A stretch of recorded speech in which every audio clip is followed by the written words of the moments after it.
Hi, welcome to the Sweet Sycamore Devotions. Today we're in the Women of Genesis and we're going into Sarah.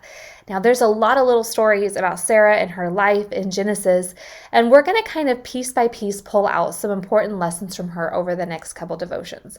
The first one I want to pull out is one of the first stories we actually get from her in Genesis 12. And right away, we see that she is a beautiful woman. I love the fact that here she's like 65 years old and they term her as beautiful. And I love how the scriptures, youth and beauty really don't go hand in hand. They're not like a contextual thing that you can be beautiful and be 65 years old. But Abraham knows his wife is so beautiful that he actually is worried when they have to go into Egypt. He's worried that Pharaoh is going to see that she is his wife, kill Abraham, and take Sarah as his own. And so he actually convinces Sarah to lie and say that she is his sister.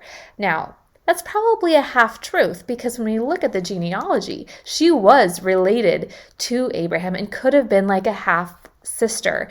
However, although that was normal during that time, we also know that it's still a lie. A half-truth is still a lie. And that here, Abraham, known as the father of faith, is having a lack of faith in this instance. Well, what happens? The king of Egypt, Pharaoh, actually falls in love with Sarah because she is so beautiful, brings her in, and then all of a sudden, all these plagues hit Egypt. So right away, Pharaoh understands that he should not have brought Sarah into his fold of women. And this is before he could marry her or anything like that. He actually sends Abraham off and says, I respect your God. You shouldn't have lied to me. I need you to let go of all these plagues. And by the way, I'm going to send you with oxen and sheep and everything else just to leave with your wife, Sarah. We actually think that this is where Abraham gets Hagar as a gift, and we're going to find out later what that actually means for Abraham and Sarah in another devotion.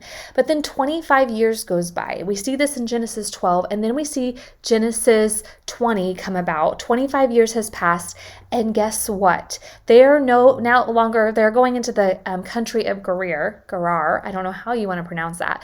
But again, Abraham has a lack of faith, and he feels like the king, Abimelech, all these words, is going to kill him.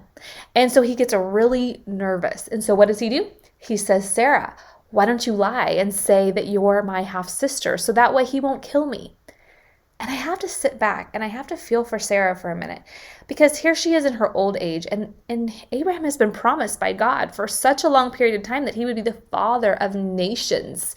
Yet Sarah sits here barren. And I look at this and I'm like, man, don't you feel like Sarah could have thought, all this time, if I would have had a child, just one child, he couldn't keep passing me off as his sister to save his own skin because either I would be a prostitute, which a king would not want as a wife, or I would be a widow, or I would be a wife. Like they would notice that I had children and I couldn't just be passed off as a sister. And yet she stands here barren, without kids. And I look at that and I think, man, it would be so easy to be angry at God. It would be so easy to say, I'm just a product of my circumstances, what decisions that other people are making for me, that I can't escape all of this hardship and tragedy, and I'm not even the one making the decision. It's God holding out on me. It's my husband saying that I'm his half-sister or his sister, and I have to go along with it.